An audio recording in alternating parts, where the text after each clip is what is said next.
I'm Avon. My parents once looked me straight in the eye during a family dinner and called me a mistake.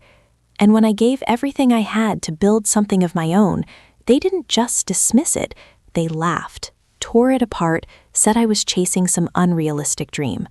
But behind closed doors, they took my ideas, used my work, and wiped me out of the picture like I had never existed.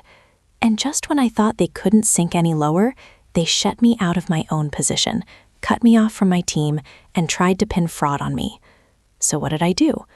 Well, let's just say they forgot who was actually funding everything they built. People say you don't get to choose your family, but I've learned you can definitely outgrow them. It all started on a Sunday evening in early March, when my parents invited me over for dinner at the house. It wasn't unusual, but something about it felt wrong. The email my mother sent sounded less like an invitation and more like a corporate memo. Sunday, 6:30 p.m., formal attire, important discussion regarding recent transitions. Transitions? I almost laughed when I read it because I already knew this wasn't about family. It was another staged moment designed to elevate Ken's next promotion. Their estate sat in one of those perfectly designed neighborhoods in Charlotte where everything looked curated, even the trees, as if nature itself had been instructed where to stand. Cold, calculated, just like everything Lucian and Celeste ever touched. I stepped into the dining room, my heels echoing softly against imported marble, the same oversized chandelier hanging above, that heavy mahogany table, where I had spent years trying to earn approval that never came. Callan was already there, leaning back in his chair, shirt slightly open, wine glass in hand, wearing that familiar smirk, like he deserved applause just for existing. Dinner started the way it always did. Shallow conversation, forced smiles, the quiet clinking of silverware against plates. I stayed calm, measuring my breathing. I had practiced what I wanted to say over and over again. And when Lucian paused to refill his glass, I looked up. "Dad," I said carefully, "I think I deserve to know why I was never considered for the CEO position." The silence that followed wasn't dramatic. It was empty. Lucian didn't react, not even slightly. He didn't raise his voice, didn't hesitate. He simply swirled his wine, took a slow sip, and looked at me like I was out of place. "Because you're not CEO material," he said plainly. "You were a mistake the moment your mother got pregnant." It didn't even sound emotional. It sounded prepared, like a line he had been saving. Celeste didn't react either. She just tilted her head slightly and added softly, "Sweetheart, you were never part of the plan. You complicated everything." I sat there unmoving, my posture straight, my shoulders locked. Every nerve in my body lit up. I heard every word, but it felt like my mind refused to process them fully. Then, of course, Callan added his part, letting out a quiet laugh as if it was all obvious. "Come on, sis," he said, raising his glass. "You know how this works. You're the smart one, but I'm the brand." Lucian nodded approvingly. "Exactly. Vision isn't something you can teach, Yvonne. You've always been good with numbers, but leadership? People don't want to be led by a lecture." Celeste joined in casually, sipping her wine. "The board responds to Callan's energy. You, on the other hand, can come across as intense. It's not always appealing. Intense. That word again. The polished version of too much, too driven, too unwilling to shrink myself, especially as a daughter." My eyes burned, but I refused to let it show. I didn't blink. I didn't react. Dinner carried on like nothing had happened. Lucian shifted the conversation to Callan's upcoming keynote at a national manufacturing summit. "He'll be presenting the Nova project," he said proudly. And that's when everything inside me froze. "The Nova project," I repeated slowly. Lucian barely looked at me, just waved his hand dismissively. "Your brother is taking it forward.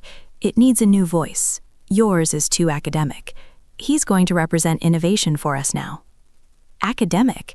I built that entire project from the ground up. I created the framework, handled the research, mapped out logistics, brought the team together. The only contribution Callan ever made was throwing around a buzzword he picked up from a magazine headline. I clenched my hands beneath the table, my nails pressing into my palms, just to stay quiet, while they sat there calmly rewriting reality. My brother, who barely understood the basics, was about to present my work on a national stage, while I was expected to sit there and accept it. "Don't take it personally," Celeste said softly, with that same controlled smile. "Callan just connects better with people. You're brilliant, but brilliance can isolate people." I hated that tone, the way she disguised cruelty as advice. I didn't say anything else for the rest of the dinner. I just stared down at my plate, listening to the soft sounds of cutlery and conversation, realizing they had already made their decision long before I walked in. This wasn't a discussion. It was a formality. I had never been valued the way I thought I was. I had been useful, not trusted, prepared to support, never to lead. And for the first time, I stopped trying to prove myself. If I couldn't earn their respect as a daughter, then I would take it another way. The next morning felt heavy, like I was moving through fog. I woke up before sunrise, restless. The words, "You were a mistake," echoing over and over in my mind, each time settling deeper. It didn't sting anymore. It carved something permanent inside me. I held my coffee tightly, like it might keep me grounded, and opened my inbox. 74 unread emails, but one subject line stood out immediately. From Celeste Moray. Subject, some gentle advice. I already knew what it would say, but I opened it anyway. Sometimes we forget that intelligence isn't the same as wisdom. Wisdom is knowing when to step aside. You've done well, Avon, but it may be time to let your brother take the lead. That's what your father expects. Love, Mom. There it was, wrapped in politeness, but filled with quiet control. She never needed to raise her voice to hurt someone. She knew how to do it with precision. I didn't respond. I stared at the screen for a moment before closing it, because I understood exactly what she meant. Be wise meant stay quiet, accepted, know your place. By mid-morning, the company-wide video call began. Lucian's face filled the screen, confident, polished, like always, as if he was performing for an audience. "I'm proud to introduce our very own Alan Moray," he said, gesturing toward my brother, who sat beside him, as the primary visionary behind our new initiative, Project Nova. His leadership and innovation represent the future of Wallace Manufacturing. My heart didn't race. It slowed, like my body itself couldn't react properly. Callan stumbled through the presentation, using slides I had created. My research, my structure.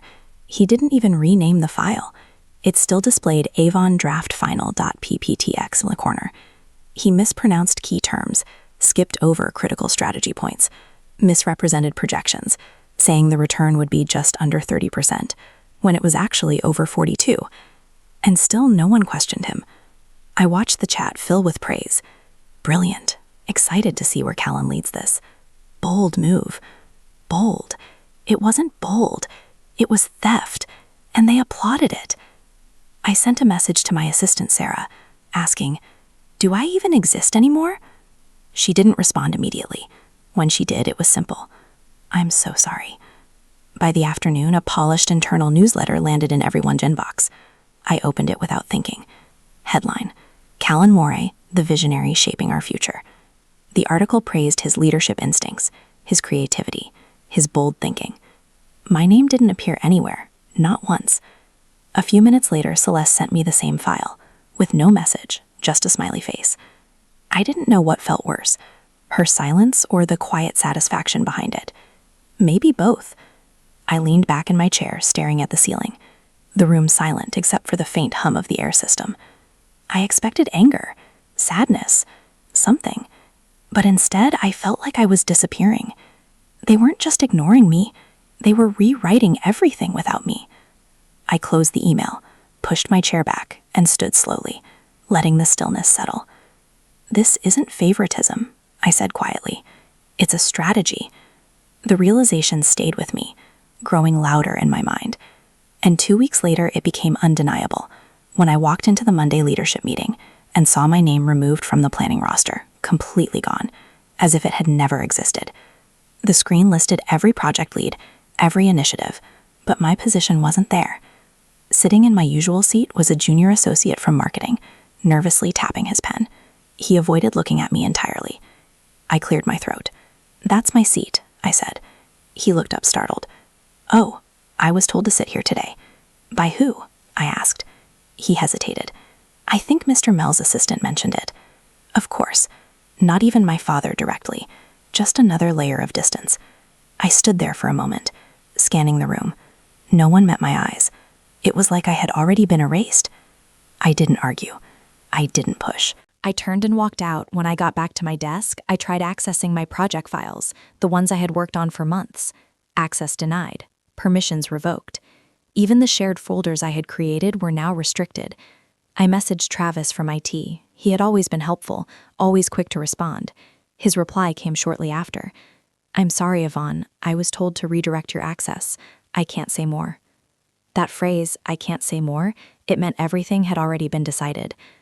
By the evening, I was still sitting there, scrolling through old emails, when a message appeared in my inbox. It wasn't meant for me. Somehow I had been copied. The subject read, "Quarterly Executive Feedback, Yvonne Murray." I opened it and felt my stomach drop. It described me as difficult in leadership, unreceptive to collaboration, emotionally unstable under pressure, vague enough to sound professional, but sharp enough to damage.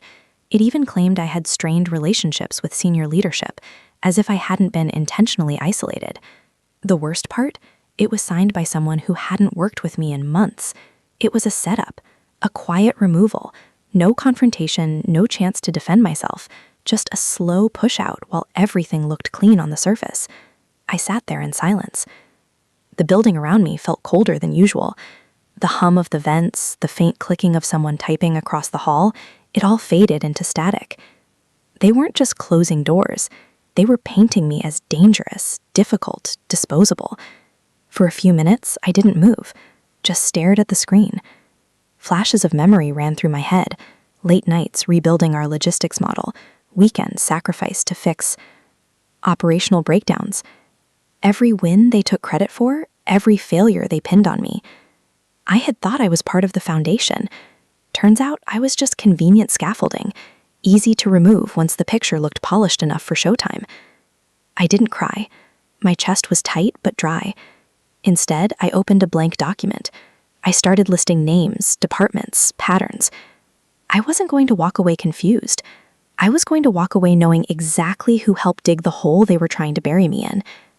I'd given this company more than a decade of my life, and now they were trying to erase me, hoping I'd fade without a fight. But I wasn't fading. I leaned back, stared into the empty corner of my office, the one I used to fill with project drafts and blueprints, and said aloud to no one, "You don't get to bury me, not without digging your own grave first." I didn't sleep much after that night.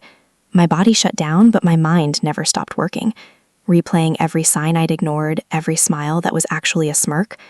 They weren't just trying to cut me out. They wanted to eliminate me completely. By Thursday, things took a sharper turn.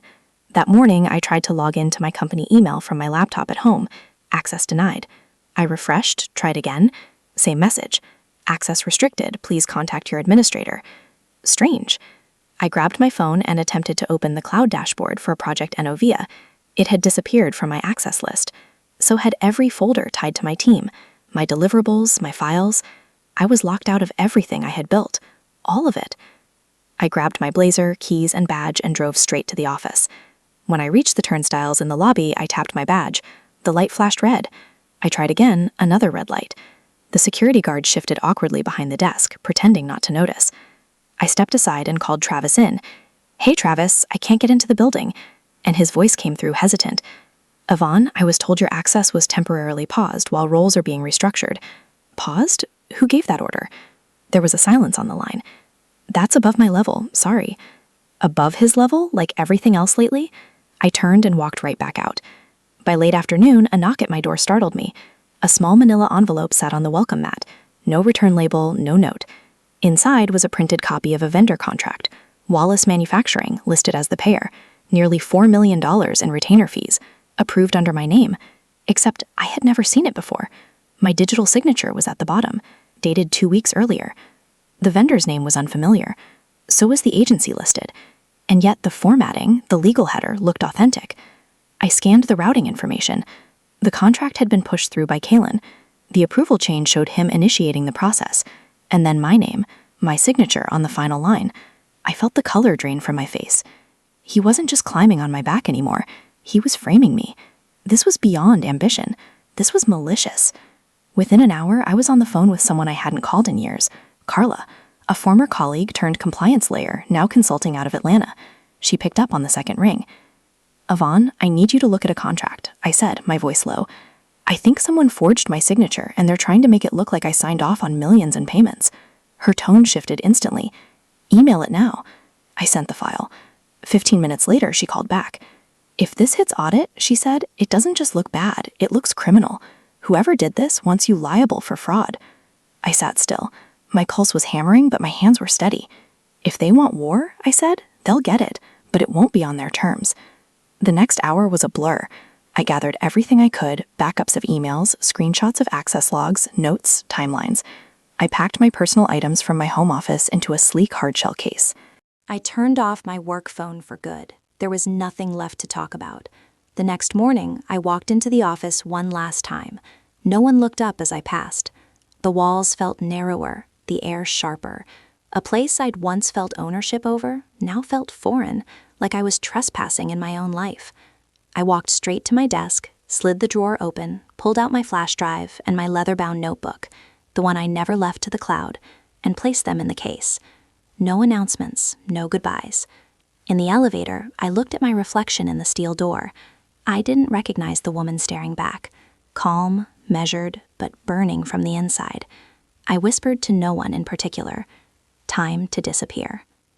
Disappearing was easier than I expected. I didn't turn off the lights. I didn't slam any doors. I just left everything untouched. My desk, my nameplate, even the framed photo of a younger me at a product launch ribbon cutting, back when I still believed. Legacy meant something. By Monday, my calendar was blank. No one could reach me. No messages, no out-of-office reply. I became a ghost in a building I helped build. The whispers started almost immediately. Did she resign? Maybe she had a breakdown. I heard she got escorted out by legal. Let them guess. Let them spin whatever narrative helped them sleep at night. Meanwhile, I was sitting cross-legged in the center of my condo, laptop open, sleeves rolled up, coffee gone cold on the table. The blinds were shut, every light was off, except for the soft glow of my screens. My private home office had been silent for months, but now it pulsed with purpose. I wasn't panicked, I wasn't crying, I was working. First, I accessed the backup drive I'd kept off-site, contingencies I hoped I'd never need. Then I contacted my forensic accounting team, people I'd quietly kept on retainer from a past acquisition deal gone sideways. Full access to internal financial data, one of them asked. Yes, I said. Start with vendor payouts over the last 9 months. Prioritize anything with Kaylin's name attached. And just like that, the war room was open. By Wednesday afternoon, I still hadn't heard from anyone. Not Lowe, not Call, not even HR. But I wasn't surprised. It wasn't until that night that my phone buzzed with a name I hadn't seen since I left. Sarah. Text. I've been transferred. No warning. They moved me to support. Kaylin's new task force. Same floor, new title, no explanation. My chest tightened, not in shock, but in grief. Sarah had been my only tether in that building, the last pair of eyes I trusted. Celeste knew that, and like a true strategist, she cut the line. I stared at the message, then typed back slowly. Thank you. I won't forget this. You stay safe there. There was nothing else to say. I knew what they were doing. Isolate me, discredit me, replace everything I built with someone easier to control. But I wasn't scared anymore. That night, I uploaded every financial log I had pulled, company spending patterns, contract inconsistencies, payment trail anomalies, to a private server under my name. I encrypted every folder, duplicated every key file, and created a version map of evidence that could trace each dollar to a name. Then I made a call to a number I hadn't dialed in 5 years. It rang once. Miss Murray, a familiar voice answered. Hello, Mason, I said. Do you still manage the trust account my mother set up before she passed? I do, he replied carefully. Would you like to review your access level? Yes, and confirm one thing for me. I leaned forward. Do I still hold primary control? He paused, just briefly. You do, he said. Nothing has changed. I smiled, for the first time in weeks. Good, I said. Time to start taking things back. The next morning, I logged into Wallace Manufacturing's internal financial dashboard, not as an executive, but as the trust's primary investor. My cursor hovered over a simple button on the screen. It didn't make a sound, didn't flash, just sat there waiting. Pause disbursements. I clicked. Pause disbursements and closed the dashboard. No drama, no announcement. Just a quiet shutdown of everything they took for granted. The fallout started 4 days later. Monday morning, I was sipping tea at my kitchen counter when the messages started pouring in. Not to me, of course, but across the company's internal comms. Screenshots made their way to Sarah, and Sarah made sure I saw them. Payroll hadn't landed. Direct deposits had failed across every department.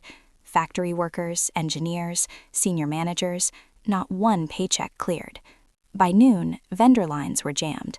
Calls flooded into Wallace Manufacturing from every logistics firm, supply vendor, and consulting partner, asking the same thing: where's our money? Callan scheduled an emergency board call, and from what I heard, barely held it together. It's probably a glitch, he said, just some wire issue with accounting. Lucian wasn't having it. He stormed into Gareth Lowell's. Gareth, the CFO, who once called me too analytical to lead. Apparently, Gareth's hands were shaking when he opened the financial dashboard. The trust funds didn't move, he told them. Every auto payment failed. The entire operating account is frozen. Lucian lost it. How does that even happen? That trust was supposed to fund our quarter. It was, Gareth said. But the clause: the primary controller has the right to suspend in the event of suspected mismanagement. Who's the controller? Lucian barked. Is it a hedge fund? A buyer? Give me a name. Gareth slid a printed clause across the table. Confidential ownership per estate setup, not traceable by board or family. You signed off on this years ago. That's when Celeste spoke. It's Celeste. She didn't ask. She stated it. Lucian dismissed it. Of course she wouldn't dare. Celeste just stood there, silent. But I knew her silence. She wasn't surprised. She was exposed. That afternoon, a courier envelope arrived at my condo. Hand-delivered, no return address. But I recognized the watermark immediately. My mother's estate attorney. Inside was a letter. Any direct interference with Wallace Manufacturing operations or cash flow may be deemed fiduciary sabotage under family estate law. We advise you to cease all activities and avoid further escalation. No emotion, no threats, just an expensive way of saying back off. I sat on my couch, letter in hand, and for the first time in this entire saga, I laughed. Not out of bitterness, not even satisfaction. It was the calm clarity of someone who finally held the bigger chessboard. I pulled up my email and forwarded the letter to the trust's legal team. Subject line: response needed. Prepare countersuit language if necessary. That evening, I updated my private spreadsheet, the one tracking real-time losses. $8.4 million in unpaid salaries, stalled projects, vendor defaults, frozen initiatives. And that was just week 1. I closed the file, leaned back in my chair, and let the stillness of the moment stretch. This wasn't revenge. It was exposure. They wanted silence. Fine. But now my silence was the loudest threat they'd ever heard. I whispered into the dark, and we've only just started. I didn't rush the elevator. Doors opened onto the executive floor, and for the first time in weeks, I stepped out with no hesitation. The marble under my heels felt familiar, but this time it didn't carry the weight of expectation. It echoed something sharper: resolve. The boardroom door was closed, but I could hear Lucian pacing inside. The muffled sound of chairs scraping, Callan's nervous voice, Gareth whispering, trying to explain. Chaos in suits. I opened the door. 12 heads turned at once. Silence followed like a curtain drop. Even the air seemed to pull back. I walked in, wearing black. No laptop, no assistant. Just a slim leather folder tucked under my arm. My presence alone stopped every murmur, every side glance. I didn't take my old seat, the one they always placed third from the head, like a reminder that I wasn't quite there. I walked to the far end of the table and sat directly across from Lucian, across from Power. His jaw tightened. Callan blinked, visibly shaken. Celeste didn't flinch. She watched me with that polished calm she wore like perfume. Lucian cleared his throat, desperate to reclaim ground. This emergency meeting is to address the recent acts of financial interference, he began. We believe there has been a hostile attempt to disrupt company liquidity. I cut in, not loudly, just firmly. There was no hostile attempt. I froze the accounts. A beat of dead silence. I hold 52% of Wallace Manufacturing's operating funds, I said, looking at each board member, through the family trust. Every dollar you spent, every salary you paid, every contract you approved, was backed by capital. A control. Tamsin, the general counsel, leaned forward. That's legally accurate. I placed the folder on the table, opened it, began laying out papers one by one. These are payment authorizations approved under Callan's signature, I said. Vendor agreements to non-existent service providers. Consulting fees paid to shell companies in offshore jurisdictions. This one, I tapped a document, was registered under the name of Callan's former roommate. Gareth reached for the page, his hands trembling. And this one, I continued, shows Lucian's countersignature. Whether through ignorance or complicity, these approvals enabled internal fraud totaling nearly $10 million. Gasps, whispers. Lucian's face turned a shade I'd never seen before. Ashen, drained of that usual superiority. Celeste sat stone still. She didn't look at me. She didn't look at anyone. Just forward, cold and blank. Callan broke the silence. "This is payback," he snapped. "You're doing this because you couldn't handle being passed over." I looked at him, not angry, not even disappointed, just done. "No," I said. "This is accountability. You weren't passed the torch. You stole it, then lit the house on fire." Tamsin stood. "If these documents are verified, and I believe they are, we're legally required to open a full investigation." Lucian tried to speak, but his voice cracked. "I recommend," Tamsin said, steady and clear, "the immediate suspension of both Lucian and Callan Morell, pending legal review, effective immediately." She looked around the table, one by one. The board members nodded. No one defended them, not this time. I didn't smile. I didn't gloat. I stood slowly and collected the folder. "I didn't come here to win," I said, locking eyes with no one and everyone. "I came to reclaim what was always mine." The text came at 7:14 a.m. Lunch, just us. No lawyers, no drama. Celeste never added pleasantries. No emojis, no punctuation beyond what was necessary to keep things clean. Deliberate, even in casual outreach. She treated language like a scalpel. I stared at the message longer than I should have, not because I was considering saying no, but because I wanted to know what it felt like to see her name one last time without flinching. I typed one word back. "Okay." We met at a restaurant on the edge of downtown Charlotte. Sleek, expensive, forgettable. The kind of place that existed to host quiet betrayals over polished silverware. It was the same place we used to go when I was a teenager, after board meetings, where I was told to sit quietly and learn. I arrived 3 minutes early. She was already seated, of course. Celeste was in navy blue, structured shoulders, minimal jewelry, a smile that didn't quite reach her eyes. I recognized that expression.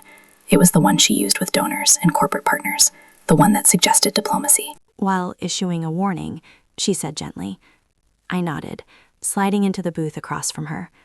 The silence lingered as the waiter poured water and disappeared without another word. "You've made your point," she began softly. "You're brilliant, you're fierce, you've always been that way." I didn't respond. I let her talk. "But you're also burning bridges no one can rebuild." Her voice stayed even, but her fingers tightened around the base of her glass. "There's still time to come back from this, to fix the family." I watched her unmoved. She leaned forward slightly, lowering her voice. "You care about this family, don't you? About your legacy?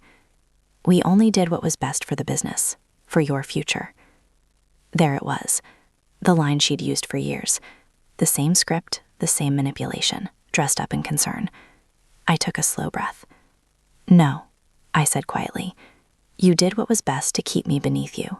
She blinked just once.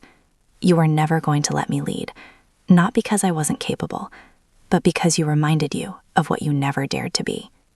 Celeste sat back, folding her hands, that mask of control starting to crack. "Do you think I enjoyed any of this?" she asked. "Do you know what it took to keep the family, this company afloat?" "I know exactly what it took," I said, "because I was the one holding it together, while you pretended to be protecting it." The server brought salads. We didn't touch. I reached into my bag and pulled out an envelope.